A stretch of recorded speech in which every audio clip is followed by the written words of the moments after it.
എല്ലാം വിവരിച്ചു തരും എന്ന് പറയൽ തുടങ്ങിയിട്ട് ഒരു കൊല്ലായി. എന്താ വിവരിച്ച്? ഞാൻ നിങ്ങൾ എന്തൊക്കെയാ ചോദിച്ചാൽ അതൊക്കെ വിവരിച്ചു തന്നിട്ടുണ്ട്. ഒരെണ്ണം വിവരിക്കാത്തുണ്ടെങ്കിൽ പറ ബാക്കി. ഇസ്ലാമിനെ പറ്റി ഇങ്ങനെ വിവരിക്കണം. ഇസ്ലാം കാര്യം 5 അവകൾ അറിയൽ പറലാണ് എന്നൊക്കെ കുട്ടികൾ പാടുമ്പോൾ ഇനിയും പറയും. നിങ്ങളെന്ന് പറ. ഇസ്ലാം കാര്യം 5 ആകുന്നു. ഒന്നാമത്തെ എന്താണ്? ഈ ജന്മത്തിൽ നിങ്ങൾക്ക് പറയാൻ കഴിയില്ല. അമുസ്ലിമിനോട് ചോദിച്ചാൽ ആ മുസ്ലിം ഉണ്ടല്ലോ, ഇസ്ലാമിക പ്രഭാഷണങ്ങളൊക്കെ കേട്ട് ഇതൊക്കെ കേട്ടിട്ട് ഓനിക്ക് തിരിയും ഇസ്ലാം കാര്യം ഒന്നാമത്തെ എന്താന്ന്. നിങ്ങൾക്ക് ഇസ്ലാം കാര്യം ഒന്നാമത്തത് എന്താന്ന് തിരിഞ്ഞിക്കെ നിങ്ങൾ പണ്ടെങ്ങാ മുസ്ലിം ആയിട്ടുണ്ടാവില്ലേ? സൂഫിയായിട്ട് നടക്കുക. നിങ്ങൾ സൂഫിയായിട്ട് നടക്കുക. ഇസ്ലാം കാര്യം ഒന്നാമത്തത് മനസ്സിലായ ഒരുത്തൻ സൂഫിയാക്കളാവില്ല, ഓ മുസ്ലിം ആകും. ബാക്കി ഇസ്ലാം കാര്യം 5 പറയാനല്ല എന്നോട് ഞാൻ ചോദിച്ചത്. ഞാൻ ഈമാനികമായിട്ട് എന്നോട് ചോദ്യം ചോദിച്ചു. ഇസ്ലാമിക കാര്യം പറയാ ഒന്നാമത്തെ പറയാ നിങ്ങളെ കൊണ്ട് കഴിയില്ല. സിഖ്യ കല്ലേരി പറയുന്നത് നിങ്ങളെ കൊണ്ട് കഴിയില്ല. കഴിയുമായിരുന്നെങ്കിൽ നിങ്ങൾ മുസ്ലിം ആകുമായിരുന്നു. അടുത്ത് പിന്നെന്തേനു? ഒരാൾക്ക് ഈമാൻ സ്ഥിരപ്പെടാൻ എന്തെല്ലാം നിബന്ധന ഉണ്ട്? ഒരാൾക്ക് ഈമാൻ സ്ഥിരപ്പെടാൻ അത്തിയുല്ലാഹ വ അത്തിയു റസൂൽ, അള്ളാഹിനെ റസൂലിനെ അനുസരിക്കുക. എന്നാൽ അവനക്ക് ഈമാൻ ഉണ്ടാവും. അള്ളാഹിനെ റസൂലിനെ അനുസരിക്കുന്ന ഏതെങ്കിലും ഒരു സൂഫി ഉണ്ടാവുമോ? അള്ളാഹിനെ റസൂലിനെ അനുസരിച്ചാൽ പിന്നെ അവൻ സൂഫി ആവുമോ?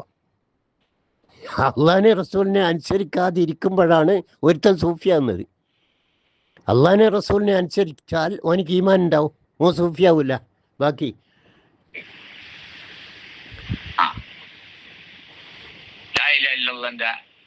അർത്ഥം എന്നോട് ചോദിച്ചു. ഇനി പരിഭാഷ പറഞ്ഞു, ആരാധനക്കാരൻ അള്ളാഹു മാത്രമാണ്. അതതിന്റെ ലാ ഇലാഹ ഇല്ലല്ലാഹിന്റെ അർത്ഥം ചോദിച്ചപ്പോൾ ഞാൻ പറഞ്ഞു ആരാധനക്കാരൻ അള്ളാഹു അല്ലാതെ ഇല്ല. ഇത് വലിയേറെ നിങ്ങൾക്ക് മനസ്സിലായിരുന്നുവെങ്കിൽ നിങ്ങൾ എപ്പോഴോ മുസ്ലിം ആവൂ. ആരാധനക്കാരൻ അള്ളാഹു അല്ലാതെ ഇല്ല എന്നൊരു സൂഫിക്ക് കേൾക്കാൻ കഴിയില്ല. അവൻ അത് കേട്ടാലും പടച്ച് ചത്തുപോകും.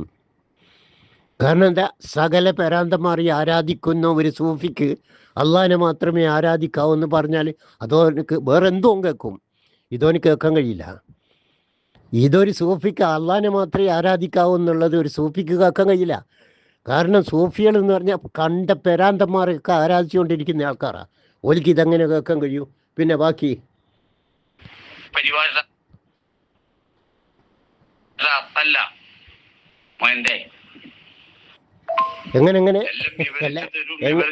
എങ്ങനെയുണ്ട്? ഒരു നിലക്ക് ഈ സൂഫി മൊലിയാർക്ക് പിടിച്ചു നിൽക്കാൻ കഴിയുന്നില്ല. അവസാനം എന്താ വിളിച്ച് മോയന്തേൻ. ഇയാളെ തല കണ്ടിക്കോ നിങ്ങൾ? ആ തൊപ്പി കണ്ടിക്കോ, ആ താടി കണ്ടിക്കോ, ആ മുഖം കണ്ടിക്കോ. എന്നിട്ട് ഇങ്ങനത്തെ ഒരു മനുഷ്യൻ അവസാനം ഒരു നിലക്കും പിടിച്ചു നിൽക്കാൻ കഴിയാതെ വന്നപ്പോൾ എന്നെ മോയന്തേന്ന് വിളിച്ച് നിങ്ങൾ കേട്ടോ. ഇതാ സൂഫിയാക്കൾ, ഇതാണ് സൂഫിയാക്കൾ. ഓലിക്കന്ന് ഇസ്ലാമിനെ പറ്റി ഒരു വിവരമില്ല. പറഞ്ഞു കൊടുക്കുന്ന ഞാൻ മോയന്തേന്ന് വിളിക്കുകയും ചെയ്യാം. സൂഫിയാക്കളുടെ ഒറിജിനലാണ് ഈ ചങ്ങായി.